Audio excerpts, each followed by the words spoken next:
안녕하십니까. 포커스인 진행을 맡은 강희순입니다. 제19대 대통령 보궐선거가 끝나고 새 대통령이 파격적인 행보를 보이고 있는 가운데 각 당들도 패배를 딛고 전국 주도권 잡기에 나섰습니다. 특히 자유한국당은 보수의 아성이 흔들린 경남에서 보수 재건을 노리고 있는데요. 창원시 마산회원구가 지역구인 자유한국당 윤한홍 의원을 모시고 말씀 나눠보겠습니다.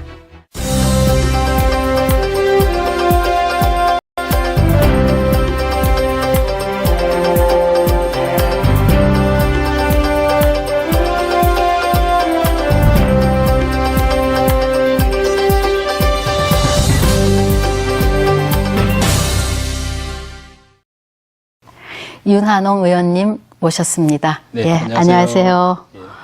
19대 이제 선거도 끝났지만 우리 윤 의원님께서는 자유한국당의 홍준표 전 후보 선거대책위원회에서 핵심 참모로 일하셨죠? 예, 예, 굉장히 바쁘셨을 텐데 선거 끝난 이후에는 요즘 어떤 근황이 좀 어떠신지요? 예, 한 2달 넘죠. 예, 그렇죠. 예, 제가 홍준표 후보 비서실장을 맡아가지고 예. 사실 최선을 다했습니다. 예. 그리고 이제 그동안 선거 과정에서 많이 도와주셨던 분들, 예. 또 국회의원들, 또 지구당 위원장들 고맙다는 인사도 하고, 또 우리 자유한국당이 대선에서 패했기 때문에 또 향후 당의 진로라든지 또 우리 보수 가치라든지 하는 부분에 대해서 국회의원들과 토론도 하면서 여러 가지 시간을 보내고 있습니다. 예, 지난 2달 동안 이렇게 보내셨군요. 예. 그 홍준표 전 후보 선대위에서는 구체적으로 어떤 역할을 하셨나요? 제가 이제 후보 비서실장을 맡게 되었다 보니까 예. 주로 이제 선거 상황실이나 당사에서 예. 주로 이제 당의 정책, 공약, 또 이제 후보는 주로 유세 현장을 다니고 있으니까 예. 또 후보와 우리 선거 상황실과의 유대, 가교 역할을 해야 되고 또 이제 TV 토론을 또 챙겨서 준비를 해야 되고 또 당의 각종 공약이라든지 또는 당과 또 국민과의 관계에서 어떤 메시지가 나가야 될 건지 그런 여러 가지 주로 이제 실내에서 하는 일을 제가 했다고 보면 되겠습니다. 그래도 굉장히 아주 핵심이고 중요한 일을 하셨네요. 많이 했죠. 예. 대선 치르면서 이제 가깝게 예. 그 홍준표 전 후보하고 지내셨을 텐데 인간 홍준표, 사람 홍준표 어떤 분인지 좀 소개해 주시면 좋을 것 같아요. 아무래도 이제 제 같은 경우는 이제 경남도청에서 또 행정부지사로 만 3년을 근무했지 않습니까? 예, 그렇죠. 이제 홍준표 후보와 같이 일을 했었고 또 그런 인연으로 해서 또 홍준표 후보가 대통령 후보가 됐을 때 비서실장이 제가 된 거 아니겠습니까? 예. 그러다 보니까 제가 나름 그 홍준표 후보에 대해서 많이 제가 파악을 하고 있고 한마디로 말씀을 올리면 정치적인 통찰력이 남다르다. 그리고 결의가 있고 또 상당 강단을 갖춘 뭐 지도자급이다 이렇게 말씀을 드릴 수 있겠고 또 뭐 인간적인 측면으로 본다면 신의가 있는 분이죠.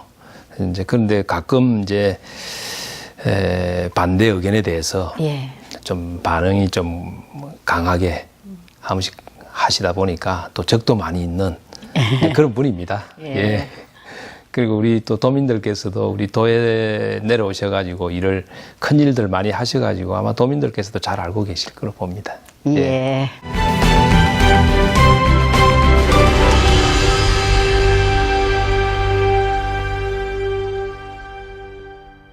그 19대 그 대선에서 핵심 참모로 열심히 일을 하시긴 하셨지만 결국은 이제 패배를 하지 않았습니까? 그렇죠. 그 원인을 어떻게 보고 계세요? 이제 홍준표 후보가 패한 것이고 또 자유한국당이 패한 것이죠. 근데 이제 결국 패인이라면 이제 우리 전임 대통령이시죠. 이제는 그렇죠. 박근혜 대통령의 국정 실패, 국민들의 실망이 이제 우리 보수당인 우리 자유한국당에 대해서 이미 등을 돌리셨고 선거 대선 출발 시점에 사실은 국민 여론조사에서 예. 지지도가 뭐 5%, 6%, 예, 그랬죠. 그 정도의 어려운 상황에서 출발을 한 거 아니겠습니까? 그러다 보니까 사실은 사실 시작부터 사실 어려운 게임이었죠. 근데 이제 선거 끝나고 나서도 지상파 3사에서 출구 조사를 하면서 여론조사한 걸 결과를 보면 예. 투표자의 한 75% 이상이 이번 대선은 최순실 파문과 박 전 대통령에 대한 책임을 묻는 투표였다, 선거였다 이렇게 이제 답을 하고 있지 않습니까? 예, 그렇죠. 저희들 입장에서는 패배의 원인이 거기에 있다 이렇게 판단을 하고 있습니다. 예. 네. 그 홍준표 전 후보께서는 이제 보수대 결집을 좀 했으면 좋겠다. 그래서 이제 대선에 출마를 하셔서 6%에서 24%까지 득표를 올렸기 때문에 이제 성과라면 된 성과일 수도 있는데요. 네. 또 이제 한편에서는 그게 또 어떤 부분은 마이너스로 작용하는 부분도 있다라고 이제 얘기하신 분도 있어요. 근데 예. 그러나 중요한 거는 이제 보수 진영에서의 결집과 재건 이런 게 중요한 과제라고 생각이 듭니다. 맞습니다. 예, 그 부분에 대해서는 또 어떻게 그거를 이끌어 나가실지 좀 궁금해요. 그렇죠. 이번 대선 과정에서 아마 과거의 대선과 좀 다른 점이라면 우리 이제 우파 좌파 논쟁이라든지 보수와 진보의 그 가치 논쟁이 유달리 좀 많이 있었지 않습니까? 과거 선거를 보면 주로 이제 지역주의, 예. 패권주의, 이제 뭐 이런 모습이 주로 이제 선거에 영향을 미쳤는데 이번 선거에 이제 우리가 보수나 진보의 가치에 대한 논쟁을 우리 자유한국당에서 많이 유도를 했죠. 그렇죠. 그러다 보니까 정책 논쟁이 많이 이루어졌습니다. 사실은. 그래서 이제 그런 부분에 대해서 일부 국민들께서 많이 동의를 해주셨고 그래서 출발할 때 저희들이 한 지지도 뭐 5%, 6%에서 결국은 우리 보수 가치를 지향하는 분들이 많이 이해를 해주시고 해서 결국 뭐 패배는 했지만은 24%까지 이제 득표가 진행이 되고 국민들께 이 보수 정당이 완전히 버림받은 그런 정당은 아니구나. 그래서 좋은 정책으로 국민들께 다가갈 수 있는 그런 가능성을 보았다. 이렇게 판단이 됩니다. 이제 그 과정에서 우리 홍준표 후보가 그런 가치 논쟁을 많이 이제 해주셨고 또 그것이 어느 정도는 성과를 이뤘다 봅니다. 근데 이제 패배를 한 입장이기 때문에 그걸 뭐 잘했다 할 수는 없는 것이죠. 그렇죠. 그러니까 이제 물론 그 패배의 원인이 뭐 박근혜 전 대통령으로부터 기인다 합니다만은 반성을 하고 또 국민들께 좀 더 다가갈 수 있는 그런 정책 정당으로서 또 우리 국민들께서 기대하시는 그 보수 가치, 우리 대한민국을 건국을 하고 또 세계 10위권의 경제 대국으로 올라설 수 있게 한 그런 역할을 한 것이 우리 보수 정당 아닙니까? 거기다가 또 마지막으로 세계적으로 참 이 짧은 기간에 민주화까지 이뤄낸 정당이 우리 보수 정당입니다. 이제 그런 가치를 살려나가면서 이렇게 이뤄놓은 대한민국이 잘못되어서는 안 되지 않겠습니까?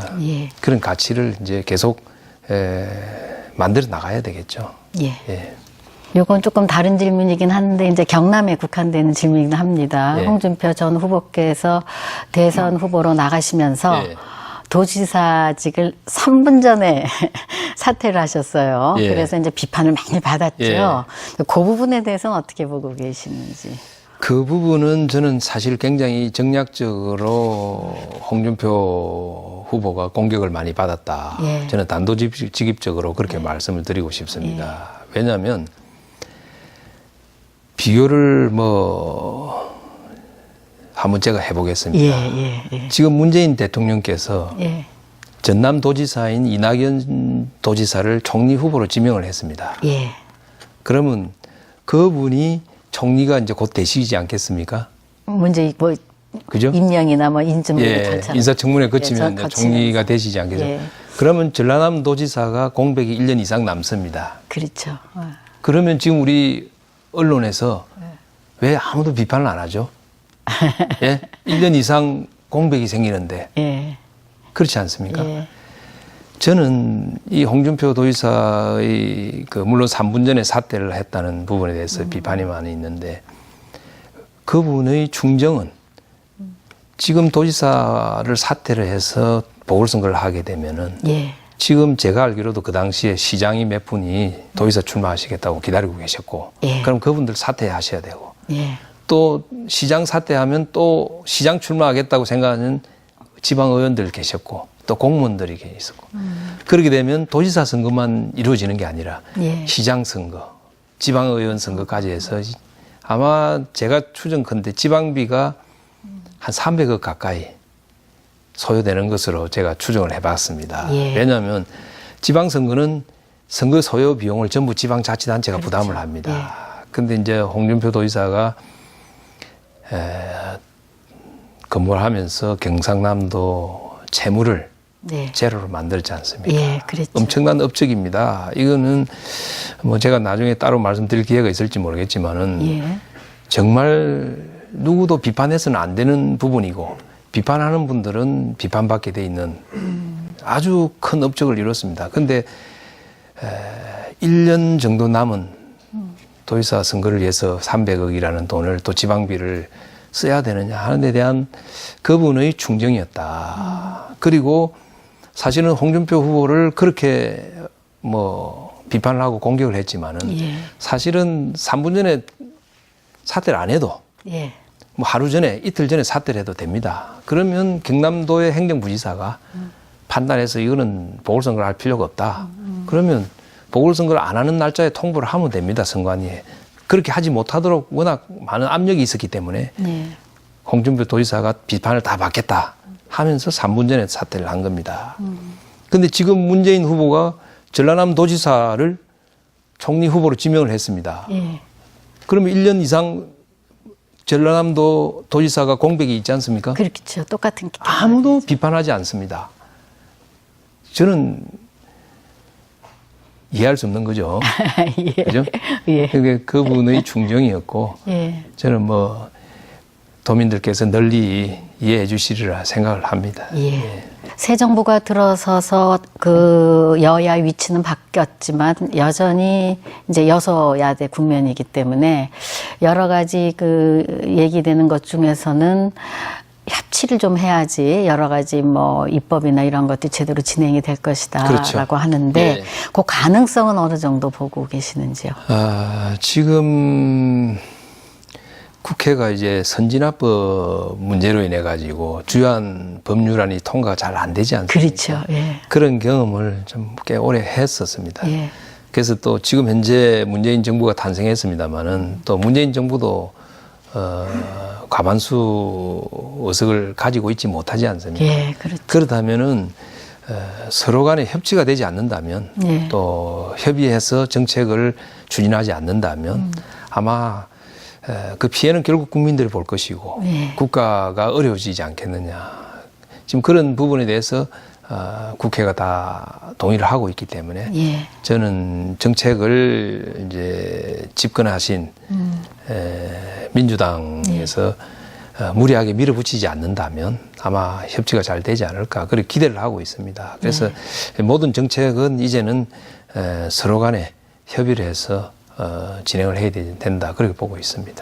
문재인 정부가 이제 들어서서 한 2주 반 보름 정도 됐습니다. 그런데 이명박 정부나 박근혜 그 정부 때와는 달리 이제 아주 빠르게 좀 변화되는 모습이 조금 보이는데 그 이제 5.18 기념식에 님을 위한 행진곡도 재창도 허락하기도 하고 기업이나 또는 검찰에 대한 개혁 같은 것도 이제 상당히 속도를 낼 것 같은 그런 분위기인데 이런 상황에 대해서 우리 윤 의원님은 어떻게 보고 계십니까? 아마 보통의 대통령 선거 같으면 선거 이후에 한 2달 정도 인수위원회가 꾸려지고 하기 때문에 대통령 선거가 끝났다고 해서 금방 어떤 정책의 변화가 국민들이 느끼지 못하지 않습니까? 그렇죠. 예. 근데 이번에는 이제 보궐선거다 보니까 그러니까요. 선거 다음 날 바로 취임을 하셨지 않습니까? 예. 그러니까 이제 정책이 바로바로 이제 지시가 내려오니까 이제 앞에 우리 정부와는 다른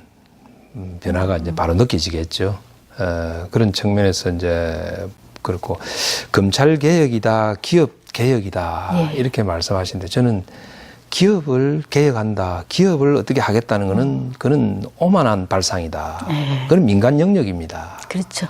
그걸 정부에서 기업에 이렇게 해라 저렇게 해라 강요하는 거는 구시대적인 발상이고 지금 맞지 않습니다. 검찰 개혁은 공공 부분입니다. 그건 대통령께서 하실 수 있는 부분이고 예. 검찰 개혁은 해야 되는 부분입니다. 예. 그 부분에 대해서는 대통령 선거 때에도 모든 후보가 다 검찰 개혁하겠다고 다 공약으로 냈고 그렇죠. 또 검찰 개혁에 대해서 방향과 방안은 조금씩 다르지만은 검찰을 개혁해야 된다는 데에서는 누구나 다 동의를 하고 있기 때문에 검찰 개혁은 신속하게 이루어져야 된다. 예. 그렇게 보고 있고 기업의 부분에 대해서는 민주당, 더불어민주당과 우리 자유한국당 예. 또 홍준표 후보와 문재인 후보 대통령의 생각은 다르죠. 예. 우리들은 기업에는 자율성을 줘야 된다.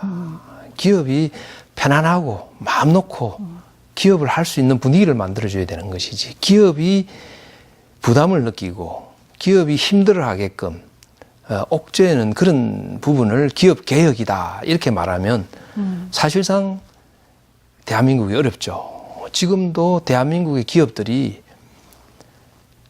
말할 수 없이 많은 기업들이 외국으로 나가고 있지 않습니까? 예. 옮기고 있지 않습니까? 예. 우리 청년들이 취업을 못하는 이유가 근본적으로 거기에 있습니다. 근데 기업을 옥죄는 것은 맞지 않는 것이죠.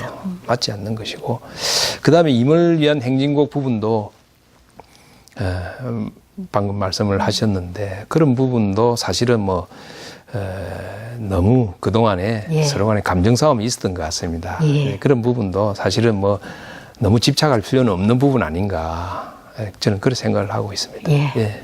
아유, 요즘 그래도 가장 중요한 이제 이슈가 되는 것 중에 하나가 먹거리 문제, 일자리 문제잖아요. 그렇죠. 그래서 이제 문 대통령께서 직속으로 일자리위원회를 두고 그다음에 기획재정부는 그거에 관련된 추가 예산 편성도 서두르고 있고 야당에서는 그거에 대해서는 조금 브레이크를 좀 걸어야 된다. 지금 윤 의원님 말씀하셨듯이 기업의 자율성 뭐 이런 걸 다 같이 해야 되는데 그래서 일자리 추경에 대해서 자유한국당의 입장은 어떠신지 좀 궁금합니다.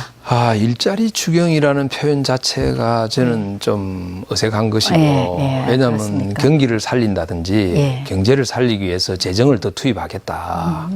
그런 측면에서의 추경이라면 그건 뭐 반대할 이유가 없는 것이죠. 지금 경기를 살려야 되는 입장이니까. 그러나 세금으로 공무원을 더 채용하기 위해서 또는 공공기관의 채용을 늘리기 위해서 세금을 투입하는 그런 추경은 사실은 우리 한국당 입장이나 저의 개인적인 입장도 옳지 않다. 저는 그렇게 보고 있습니다. 왜냐하면 세금을 늘려서 공무원 일자리를 만들 거냐 하는 부분은 지난 대선 과정에서도 치열한 토론이 있었지 않습니까? 그렇죠. 왜냐하면 문재인 대통령께서 선거 공약으로 공공부문에 81만 개의 일자리를 만들겠다. 하셨죠. 그렇게 공약을 하셨기 때문에 그런 이제 공약 이행 차원에서 이제 일자리 추경이다 이렇게 말씀하시는 것 같은데 그 부분에 대해서는 아마 우리 자유한국당이나 저 개인적으로도 저는 찬성을 하지 않습니다. 왜냐하면 TV 토론 과정에서도 보셨겠지만은 81만 개의 공공 일자리 창출에 소요되는 예산을 굉장히 적게 표시를 해놨습니다. 그러다 보니까 역으로 계산을 해보면 한 개 일자리에 월 임금이 40만 원짜리밖에 안 되는 그런 회개한 결과가 나왔죠. 그게 이제 TV 토론에서 지적을 많이 했는데도 불구하고 사실은 크게 부각이 안 됐었습니다. 그러니까 어마어마한 돈이 듭니다. 왜 돈이 드느냐? 공무원이나 공공기관 일자리를 늘리는 거는 대통령 임기 5년 동안에만 돈이 들어가는 것이 아닙니다. 그렇죠. 그분들 근무를 30년을 합니다. 30년을 하고 또 퇴직하고 나면 돌아가실 때까지 연금을 받습니다. 그렇죠. 1년에 수십조 해서 전체적으로 보면 수백조가 들어가는 일자리입니다. 그게. 예. 어떻게 보면 매년 그렇게 채용할 수도 없습니다. 공무원을 늘린다, 공공기관 일자리를 늘린다면 취업하지 못한 사람의 또는 민간기업에서 아주 열악한 게 근무하는 사람들의 세금 받아가지고 몇 사람 일자리 세금으로 일자리 주는 겁니다. 일종의 일자리 로또죠. 그건 있을 수가 없는 것입니다. 지금 그리스가 4명 중에 1명이 공무원이라고 합니다. 왜? 한 사람이 일할 것을 일자리가 없으니까 3사람, 4사람에 나눠서 일을 합니다. 공무원을 많이 뽑아가지고. 예. 어떻게 됐습니까? 망하지 않았습니까? 그리스가. 예? 예. 세금으로 일자리 늘리는 거는 그 일자리를 차지한 사람에게는 하나의 로또 같은 것입니다. 그 일자리를 차지하지 못한 사람은 세금을 내줘야 됩니다. 그 사람이 일자리를 유지를 하기 위해서. 로또 일자리죠. 제가 부를 때는. 아, 그렇게 보시는 예, 그거는 맞지 않습니다. 근데 이제 그럼에도 불구하고 청년들이나 국민들은 공공 부분의 일자리에 대해서 굉장히 기대가 커요. 그렇죠. 예. 왜냐하면 민간 기업에 일자리가 없지 않습니까? 예. 우리 교수님도 그렇고 저도 마찬가지입니다. 저희들 대학 졸업할 때만 해도 민간 기업에 일자리가 넘쳐났습니다. 그랬죠. 예. 취업하는데 걱정을 안 했지 않습니까? 근데 왜 지금 이렇게 됐습니까? 우리 민간 기업들이 외국에 다 나갔지 않습니까? 지금 제가 작년에 통계를 조사를 해보니까 우리 기업이 해외에 나가 있는 게 12,000개입니다. 그 12,000개 기업에서 해외에서 고용하고 있는 일자리가 340만 개입니다. 아, 꽤 되네요. 엄청납니다. 그러면은 진정으로 고민을 해야 될 부분은 그런 기업들이 다시 10%, 20%만 한국에 돌아와도 70만 개, 80만 개, 100만 개 일자리가 한국에 생기는 거 아닙니까? 왜 그런 고민을 안 하느냐는 거죠. 예? 그래서 저는 생각이 그렇습니다. 진지하게 머리를 맞대고 이게 세금 문제인지 강성 노조 문제인지 사실은 어떤 문제인지를 진짜 토론을 해서 기업이 다시 돌아오게 하고 또 기존 국내에 있는 기업이 해외 나가지 않도록 하는 그런 부분에 좀 더 토론을 해서 방법을 찾아야 되지 않느냐. 그런 부분을 왜 트럼프가, 미국 대통령 트럼프가 미국의 법인세가 35%인데 15% 깎겠다고, 15%로 20%를 깎겠다고 발표했습니다. 예, 들으셨죠? 그렇죠. 예, 그렇죠. 그 정책을, 그런 과감한 정책을 왜 발표를 하겠습니까? 저는 그런 정책을 보면서 왜 그런 국가의, 미국의 정부가 세금을 그렇게 깎겠다고 나섰느냐. 전 세계에 나가 있는 기업이 미국으로 다 오라는 겁니다. 그러면 어떤 결과가 되겠습니까? 미국에는 일자리가 넘치겠죠. 결국은 모든 젊은이들이 다 취업을 할 수 있고 그 취업을 하면 또 소득세를 내게 될 것이고 소비 활동을 하게 될 것이고 경제가 돌아갑니다. 단지 정부만 세수가 모자라지 되겠죠. 그렇지만 그게 다른 부분으로 또 세수가 들어오는 겁니다. 소득세가 늘어날 것이고 또 다른 경제 활동으로 인한 간접세가 늘어날 그렇겠죠. 것이고 그런 정책을 지금 하고 있는 것이죠. 그러나 우리나라의 경우에는 지금 그런 데 대한 정말 본격적인 토론이 이제는 이루어져야 됩니다. 우리 젊은이들이 왜 공직에 또 공공기관에 목을 매느냐. 그게 안타깝죠. 민간기업에 일자리가 없지 않습니까? 민간기업이 나가지 않습니까? 그렇죠. 트럼프 대통령이 당선되고 나서 당장 우리 대한민국의 굴지의 재벌인 삼성, LG 다 미국에 공장을 짓겠다고 발표했지 않습니까? 현대자동차가 미국에 공장을 정설하고 있지 않습니까? 국내에는 더 이상 짓지를 않습니다, 공장을. 왜 그렇게 했습니까? 거기에 대해서 진지하게 고민을 하고 정말 머리를 맞대고 그 우리 젊은이를 위한 우리가 고민을 해야 되는 것입니다. 저는 그렇게 생각을 하는 겁니다. 예.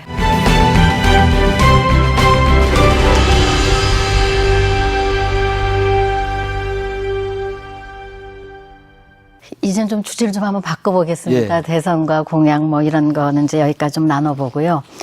윤 의원님 개인적인 좀 질문을 좀 예. 드리고 싶습니다. 마산 출신이고, 그 다음에 또 국회의원이고, 또 경남도에서 행정부지사 일도 하셨고, 또 그 경남부지사 하시기 전엔 중앙에서 또 관료로서 일을 하시고, 이 최장수 행정부지사였었는데, 어떠셨습니까? 일하실 때 뭐 여러 가지 느낌이나 소감 같은 것 좀 부탁드립니다. 저로서는 사실 그런 또 말씀을 해주시는 게 또 영광입니다, 사실. 아, 그렇습니까? 어떻게 보면 통상적으로 이제 행정부지사로 오게 되면은 한 1년 정도 근무를 한다고 말씀을 하셨는데 저는 한 3년, 만 3년을 했습니다. 사실은 도정이 이제 물론 홍준표 도지사 취임과 제가 부지사 시작한 게 거의 뭐 시기가 비슷합니다만 예. 많이 어려웠습니다. 빚도 많이 있었고 그렇죠. 또 앞으로 어떻게 미래 먹거리를 어떻게 가져갈 거냐 하는 그런 부분에 대한 해답도 없는 상태였고 또 도정의 또 청렴도 문제라든지 또 부패나 비리 문제가 굉장히 심각한 상황이었기 때문에 사실 처음에 제가 행정부지사로 내려올 때는 사실 힘들었었습니다. 근데 그것을 이제 일을 시작할 때 처음에 이제 목표를 내세운 것 목표가 사실 굉장히 좀 어려운 목표였죠. 국가 산단 유치라든지 또 채무를 이제 갚아 나가겠다고 한 목표라든지 또 청렴도나 부정 비리 문제를 어떻게 정리해 나갈 거냐 하는 문제가 굉장히 어려웠기 때문에 그 어려운 일을 이제 목표로 내걸었다 보고 또 그 목표를 하나하나 달성해 나가는데 이게 중간에 또 사람이 바뀌어서는 안 되겠다. 계속 맡아서 이걸 결과를 볼 때까지 해야 되겠다 하는 것이 아마 저도 그렇게 생각을 했었고 또 홍준표 도지사도 아마 그렇게 판단을 한 것 같습니다. 그래서 일을 하다 보니까 뭐 어느새 만 3년이라는 시간이 지나게 된 거 아닌가 그래 싶습니다.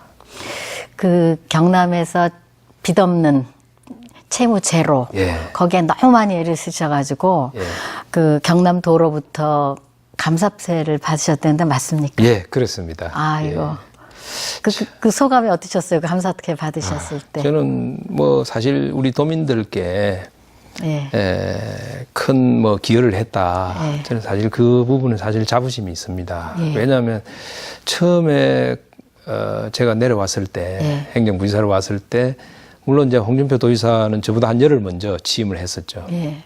처음에 왔을 때 도에 와서 이제 빚이 얼마냐 재정 상태를 제가 이제 체크를 했었죠. 처음에 왔기 때문에. 근데 도에서 채무가 얼마인지를 모르고 있어요. 아, 그래요? 저는 정말 깜짝 놀랐습니다. 그래서 어떤 생각이 들었냐면 우리가 IMF를 맞았을 때 은행들이 부도가 났습니다. 그죠? 근데 그 전에 어떤 이야기가 있었냐면 은행은 망하지 않는다. 왜냐면 예금이 계속 들어오니까. 은행은 망하지 않는다고 했었는데 결국 IMF 때 은행이 망했지 않습니까? 그쵸, 몇 개 뭐. 많은 은행이 망했죠. 그러면서 국민들이 충격을 많이 받았습니다. 저는 사실은 이제 뭐 서울시에서도 제가 지방행정을 20년 가까이 했었고 또 청와대에서도 행정자치비서관을 하면서 지방행정에 대해서는 나름대로 제가 생각을 가지고 있는데 와서 보니까 채무가 얼마인지를 모르더라고요. 그래서 이게 큰일 나겠구나. 그러면 이게 매년 예산을 편성할 때 적자 예산인지 흑자 예산인지 빚을 내서 예산을 편성하는지 아는지 관심이 없었습니다. 그래서 약 한 달 정도 걸렸습니다. 채무가 얼마인지 조사를 하고 정리를 하고 이걸 어떻게 해야 될 것이냐. 그래서 그때 제가 정리를 해보니까 채무가 한 1조 3,500억 정도 됐었죠. 그러니까 정리를 하고 나니까 다들 놀랬죠. 왜 그랬었냐면 그 채무의 증가 속도가 1년에 한 3천억 가까이 늘고 있었어요. 한 4, 5년 정도 만에 그 정도 채무가 생긴 거였습니다. 근데 그 채무가 이게 트렌드를 잡아놓지 않으면 곧 2조가 되고 3조의 채무가 돼가지고 이게 큰일 나겠다 싶어서 채무를 정리를 해야 되겠다. 갚아야 되겠다. 근데 그 부분에 대해서 홍준표 도지사가 흔쾌히 동의를 한 거죠. 왜 그러냐면 이게 제가 누차 다른 데 가서도 말씀을 드립니다마는 자치단체 채무는 지방선거 전에는 없었습니다. 95년에 처음으로 시장 선거, 도지사 선거를 했었거든요. 그 전에는 임명직 시절입니다. 그때는 자치단체 채무나 빚이 없습니다. 왜? 임명된 시장이나 군수나 도지사는 자기가 무리하게 빚을 내서 일을 할 이유가 없습니다. 그런 배경이 있어요. 예, 그런데 95년에 이제 자치단체장 선거를 하고 나니까 선거에 당선된 자치단체장이 주민들한테 선심을 써야 되지 않습니까? 근데 세금은 한도가 한정이 돼 있고 그렇죠. 또 국가로부터 받는 보조금, 교부금이 정해져 있습니다. 그러면 다음 선거에 자기가 표를 얻어야 됩니다. 표를 얻어야 되는데 할 게 뭐가 있습니까? 빚을 내서 선심 쓰는 겁니다. 빚을 내서 이것저것 해주는 겁니다. 그래야 다음 선거에 또 당선이 되지 않겠습니까? 그러다 보면 이게 선거에서 당선된 자치단체장이 빚을 내서 쓰는 거는 아주 수월합니다. 그렇지 않습니까? 그렇죠. 참모들이 빚내서 네. 이것도 하고 저것도 하자. 돈 풀자 하면 자치단체장이 고맙죠. 자기는 하고 싶은 거죠. 그런데 거꾸로 빚을 갚자고 이야기를 합니다. 그러면 자치단체장이 좋아하겠습니까? 안 좋아하죠. 왜? 그렇죠.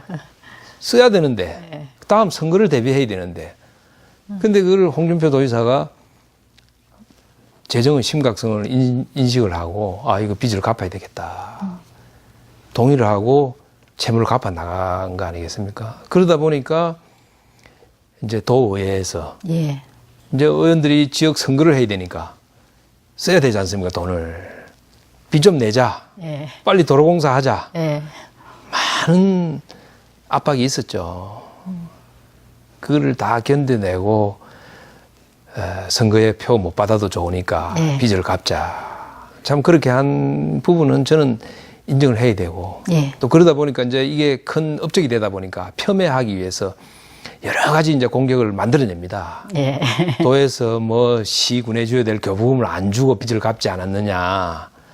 그런 이야기를 하는데 그건 아닙니다. 왜냐하면 이미 저희들이 도정을 맡았을 때 이미 시군에 나가는 교부금이 2년치, 3년치가 미뤄져 있었습니다. 아, 그랬군요. 네, 그 부분까지도 정리해 가면서 주었는데 이제 결국은 그 부분을 가지고 공격을 많이 하는 걸 제가 보면서 아, 이거는 참 잘한 정책은 잘했다고 평가할 수 있는 그런 문화가 언제쯤 우리나라도 될까 참 그 생각을 했었습니다. 근데 그 빚이라는 것은 결국은 우리 자식들을 위한 거 아니겠습니까?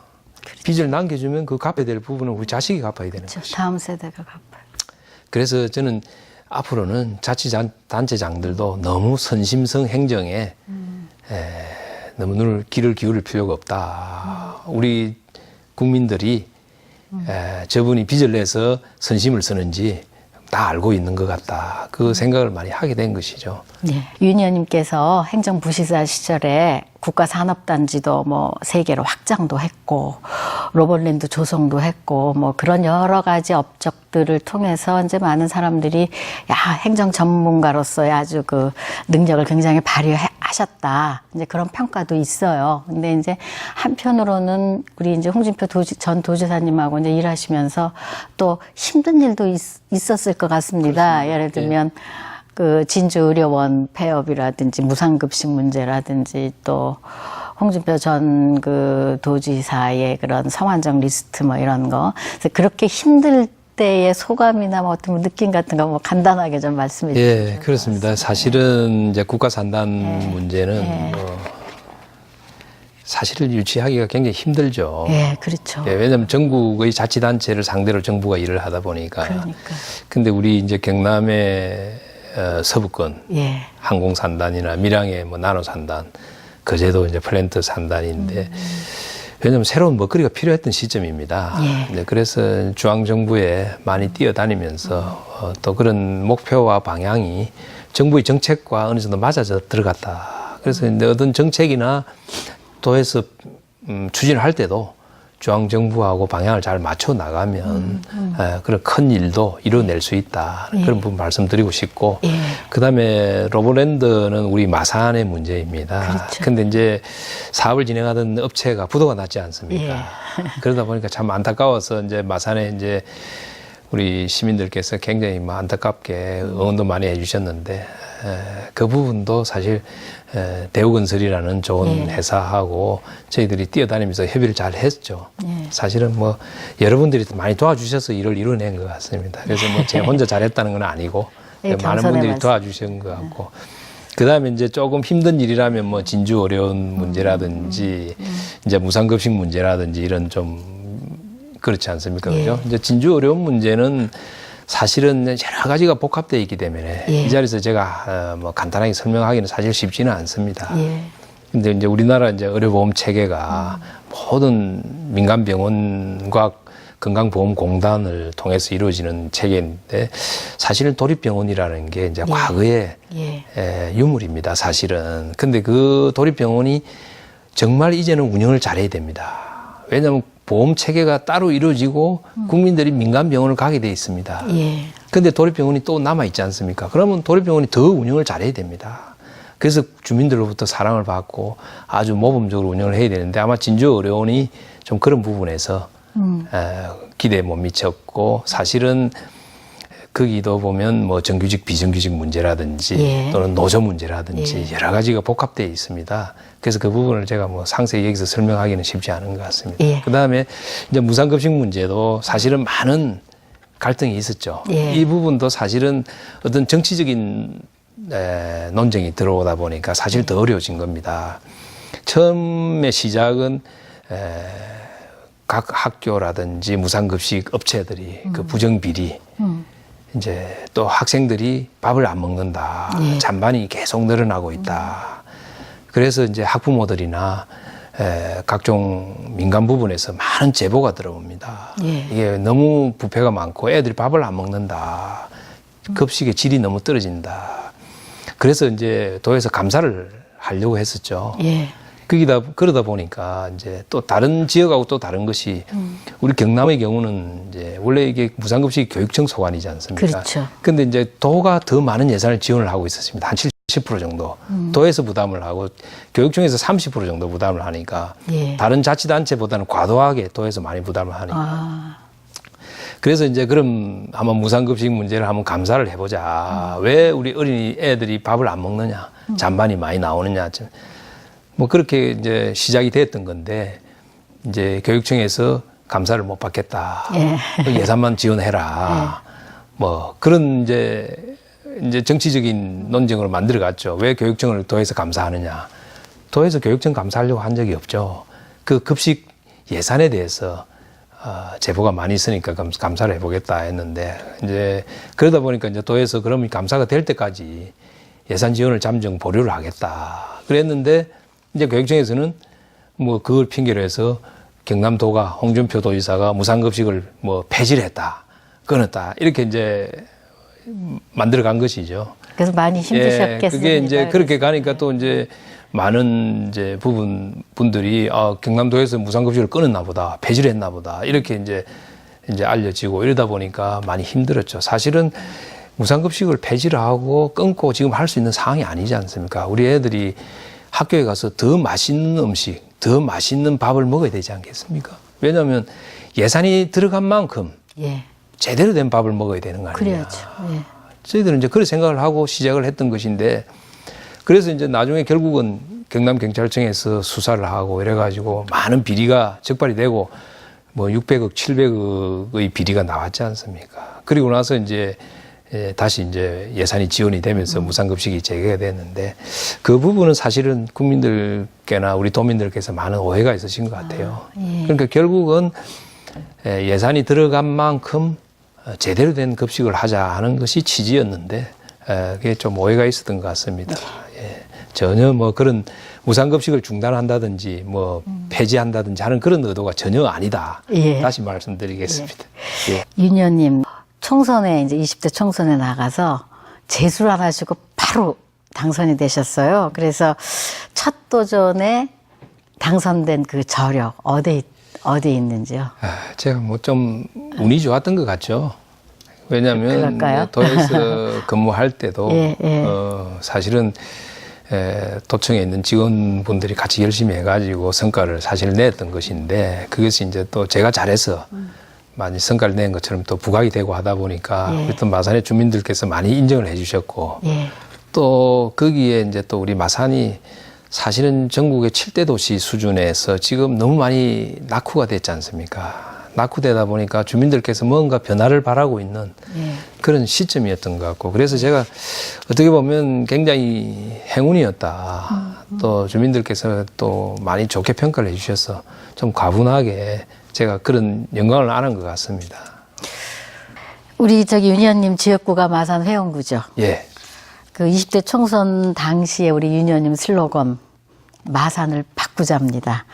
어떻게 바꾸실 계획이신지 좀. 그래서 이제 그때는 사실은 제가 이제 슬로건을 그렇게 내세웠던 이유가 워낙 마산이 이제 낙후가 돼 있고, 그렇죠. 사실은 또 창원, 마산, 진해가 통합되는 과정에서 사실 마산이 소외가 됐습니다. 그러다 보니까 이 마산은 일단은 사람부터 교체를 해야 되겠다. 한번 사람도 좀 젊은 사람으로 바꿔보자. 그래서 정책도 한번 바꿔보자. 그래서 이제 제가 이제 그런 슬로건을 내세웠고, 사실은 우리 회원구 같은 경우에는 뭐 소소하게 해야 될 일이 굉장히 많습니다. 그런 부분은 제가 지금 뭐 하나하나 지금 잘 진행을 하고 있는 상태고, 크게 그 수원 그런 사업들 좀 소개해 주시면 좋겠어요. 예, 그렇습니다. 제가 지금 해야 될 큰 일 중에 하나가 이제 교도소 이전 문제. 우리 창원교도소 이전 문제는 뭐 오래된 수건 사업이지 않습니까? 이제 그런 부분은 지금 현재 제가 법무부하고는 협의를 다 끝냈습니다. 근데 이제 결국은 예산 문제니까 기획재정부하고 지금 협의를 지금 하고 있는 상태고, 굉장히 어려운 과정입니다, 사실은. 왜냐하면 정부 예산 자체가 배정이 되기 쉽지 않은 상태인데, 하여튼 계속해서 지금 협의를 하고 있다는 말씀드리고, 그 다음에 큰 문제가 이제 회성동의 행정복합타운. 그 부분은 사실은 우리 해운구의 중심에 자리 잡고 있는데, 그 부분이 지금 해결이 안 되다 보니까 그 부분도 지금 국토부하고 지속적으로 협의를 해 나가고 있는 상태인데, 그 부분도 아마 머지않아서 해결되지 않을까 저는 추진하고 있고, 또 제일 큰 영역이 자유무역지역입니다. 그 부분을 제가 이제 공약으로 사실은 크게 내걸었었죠. 왜냐하면 과거 마산 시절에는 자유무역지역이 마산의 최고 변두리에 있었습니다. 그렇죠. 오동동. 제일 변두리였죠. 그래서 이제 산업지역이 들어왔었던데, 지금 이제 마산이 쇠퇴한 이유도 자유무역지역의 쇠퇴와 맥을 같이 합니다. 굉장히 쇠퇴되어 있고, 사실은 뭐 지역 경제에 큰 임팩트가 없죠. 거기다가 위치를 보면 창원, 마산, 진해 한가운데 자리하고 있습니다. 너무 이제 위치의 중요성이 커져 버렸죠. 그래서 자유무역지역을 좀 변화시키자. 그래서 마산을 살려보자 했었던 건데, 그 부분은 주민들이 동의를 안 해주셨어요, 선거 과정에서. 그랬어요. 그래서 제가 사실 선거 때 사실 표를 많이 잃었습니다. 그 공약을 통해 가지고 주민들이 반대를 하셨어요.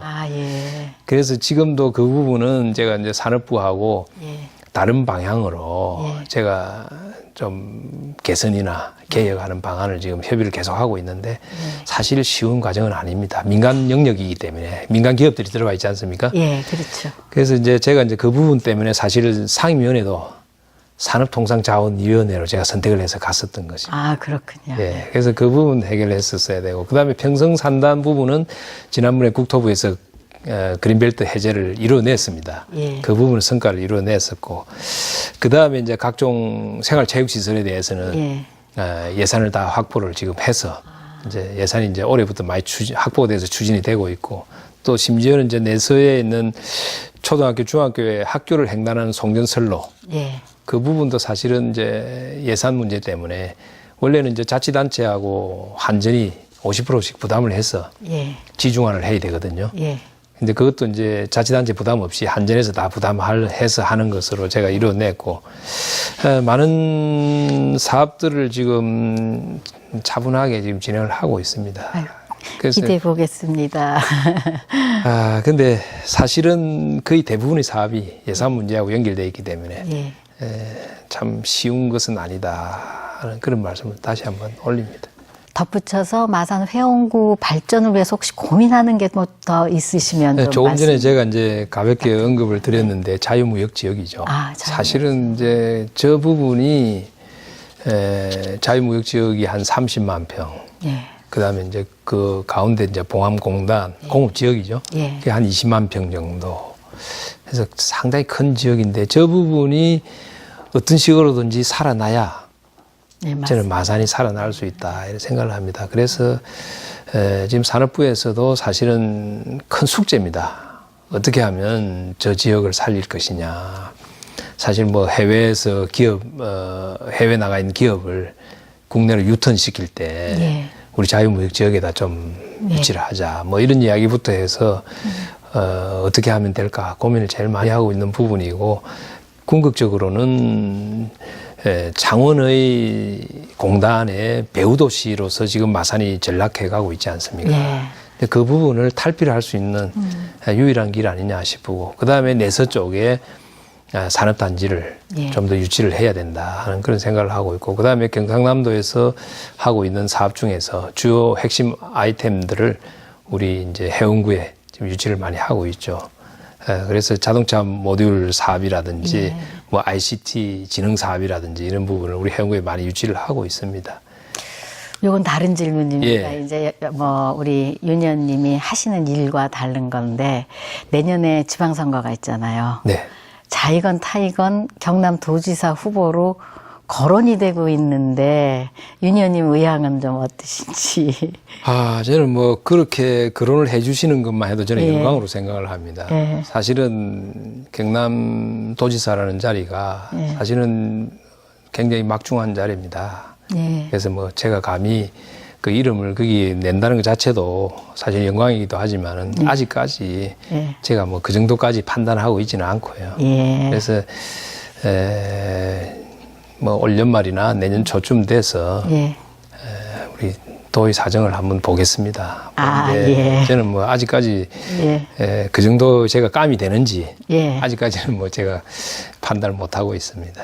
윤 의원님 또 우리 윤 의원님 개인의 그런 경력이나 이런 걸 보면 시청 공무원부터 출발을 하셔서 청와대 비서관도 하시고 행정부지사도 하시고 뭐 이제 여러 가지 그런 일들을 두루두루 거치셨는데, 윤 의원님 본인이 스스로 생각하시기에 나는 행정가가 맞는가 아니면 정치가가 맞는가, 어디가 더 잘 맞는다고 생각 드세요? 저는 뭐 솔직히 말씀드리면 저는 행정가가 더 맞다고 봅니다. 그렇습니까? 왜냐하면 사실은 일을 직접 하는 스타일이죠. 제 같은 경우는. 근데 이제 정치는 직접 일을 하지는 않고 이제 평가를 하고 주로 이제 방향을 제시를 하고 뭐 비판을 하고 그렇게 주로 하지 않습니까? 그래서 저는 실제로 일을 하는 스타일이 맞지 않느냐. 혼자서 그렇게 많이 생각을 해보고 있습니다. 그렇습니까? 왜냐하면 그게 아마 평생 그렇게 몸에 익은 것 같습니다. 그래서 간혹 어떤 이제 공약이라든지 또는 어떤 정책을 말을 할 때도 과연 이게 실현될 수 있느냐 없느냐 그걸 저는 먼저 따져보거든요. 그렇군요. 어떤 정치에 조금 더 가까우신 분들은 실현 가능성보다는 일단 먼저 말씀을 먼저 하지 않습니까? 근데 저는 그게 안 됩니다, 사실은. 이게 실현 가능성이 있는지 없는지, 어떤 문제가 없는지 부작용이 없는지 그것부터 항상 따지는 습관이 돼 있어가지고 저는 행정가가 맞는 것 같습니다. 그렇습니까? 그런 끝으로 우리 지역구 주민들한테 한 말씀 좀 부탁드리겠습니다. 하여튼 제가 우리 지역 주민들께 너무 많은 참 은혜를 입었죠. 아까 말씀 주셨습니다만 처음 나온 공무원에게 이제 선택을 해주셔서 제가 국회의원이 됐고 사실은 또 많은 기대가 있는데도 불구하고 또 제가 뭐 그 정도 기대에 그렇게 아주 신속하게 부응해서 일이 그렇게 부응하지 못하는 측면도 있을 거고 또 그럼에도 불구하고 또 이번 대선에서 보면 우리 한국당에 많은 지지를 보내주셨지 않습니까? 그래서 참 제가 너무 많은 은혜를 입고 있는 것 같습니다. 그래서 조금 더 열심히 우리 지역 주민들을 위해서 제가 더 봉사를 해야 되겠다. 또 더 많은 일을 이뤄내야 되지 않겠느냐 하는 그런 생각을 하고 있습니다. 앞으로 더 열심히 하겠다는 말씀 우리 지역 주민들께 한 번 더 드리겠습니다. 고맙습니다. 오늘 우리 윤한홍 의원님을 모시고 말씀을 나눴는데요. 긴 시간 좋은 말씀 감사드리겠습니다. 고맙습니다. 감사합니다. 종이도 내 길을 들어야 바르다. 또 개미가 절굴통을 물어간다는 우리네 속담이 있는데요. 내귀의 균형과 불가능을 가리켜 하는 협업으로 해석하고 싶습니다. 여야 상호 견제를 통한 균형과 국민 대통합으로 대한민국의 더 큰 발전을 이뤄나가기 바라며 오늘 방송 마무리하겠습니다. 시청해 주셔서 고맙습니다.